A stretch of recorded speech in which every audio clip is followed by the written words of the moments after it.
திருக்கடவூர் அமிர்தகடேஸ்வரர் ஆலயத்தில் கலையனார் என்று ஒரு சிவத்தொண்டர். இவர் வார்த்தைக்கு வார்த்தை சொல்வது அந்த சிவனின் பஞ்சாட்சர மந்திரமான ஓம் நமச்சிவாய என்கிற மந்திரத்தை தான்.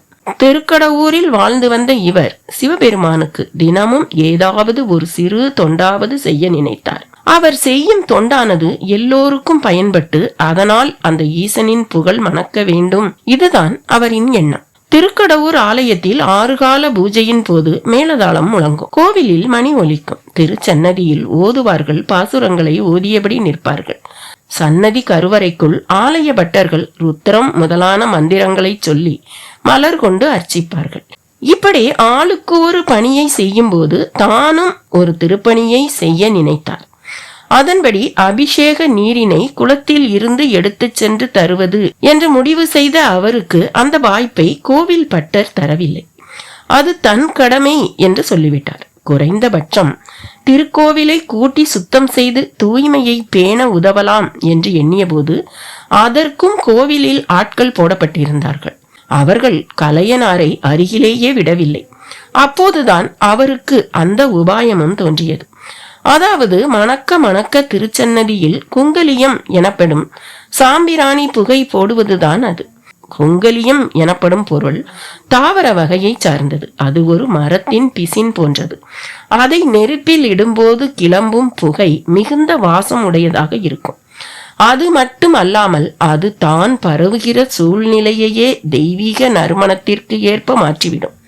அது பரவுகின்ற இடத்தில் தீய சக்திகளின் கதிர்கள் இருந்தால் அவையும் செயலிழந்து போகும். எனவே கலையனாரும் குங்கிலிய தீபம் போடுவதை தன் வாழ்நாளில் முதல் கடமையாகவே நினைத்தார். எப்பொழுதும் இது போன்ற தூய பக்தி படைத்தவர்களுக்கு சோதனைகளை அளிப்பதில் அந்த ஈசன் பேர் போனவன் அல்லவா?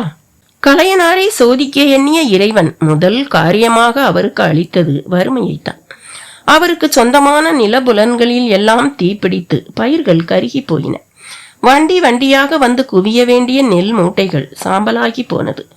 இதனால் கலையனார் பெரிதும் நிலைகுலைந்து போனார்.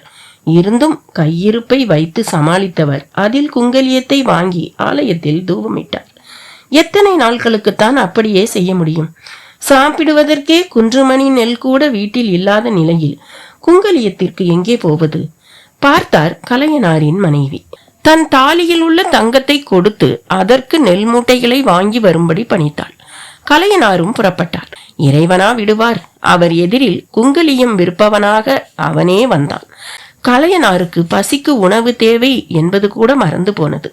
தாலியை அவனிடம் தந்து, அப்பா, இதற்கு எவ்வளவு குங்கலியம் தர முடியுமோ அவ்வளவு குங்கலியம் தா என்று கேட்டு வாங்கி கொண்டார்.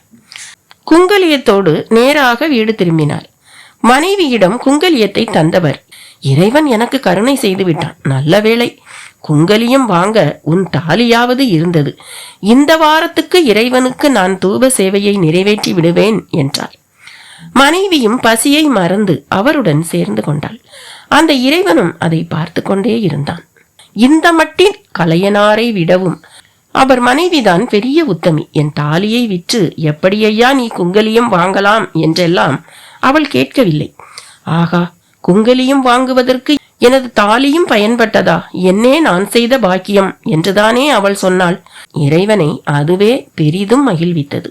இனியும் சோதனையை தொடர்ந்தால் கலையனார் அடுத்தடுத்து தன்வசம் இருக்கும் அனைத்தையுமே கூட விற்றுவிடக்கூடும் என்று ஊர்ஜிதமானவுடன் அந்த இறைவனும் கலையனாரை அதற்கு மேல் சோதிக்க விரும்பாமல் ஆட்கொள்ளத் தொடங்கினான். தாலியை விற்று நெல் வாங்கி வர சொன்ன கலையனாரின் மனைவியே திகைத்து போகும் வண்ணம் கலையனார் இல்லத்தில் நெல் மூட்டைகளும் அரிசி மூட்டைகளும் நிரம்பி வழிந்தது. அது மட்டுமா, பொன்னும் பொருளும் கூட அவர் இல்லத்தில் பானை பானையாக குவிந்தது. எல்லாம் இறைவனின் உத்தரவுக்கு ஏற்ப குபேரன் செய்த லீலைகள். வீடு திரும்பிய கலையனாரும் இறைவனின் கருணையை எண்ணி கண்ணீர் விட்டார். அப்போதும் அவர் அந்த பொருளையெல்லாம் பார்த்து என்ன சொன்னார் தெரியுமா? ஆகா, நான் மட்டுமல்ல, என் பிள்ளைகளும் தடையின்றி இறைவனுக்கு குங்கலியம் போடலாம், அந்த அளவுக்கு பொருள் சேர்ந்து விட்டது என்றுதான் சொன்னார். என்ன ஒரு பார்வை பாருங்கள்.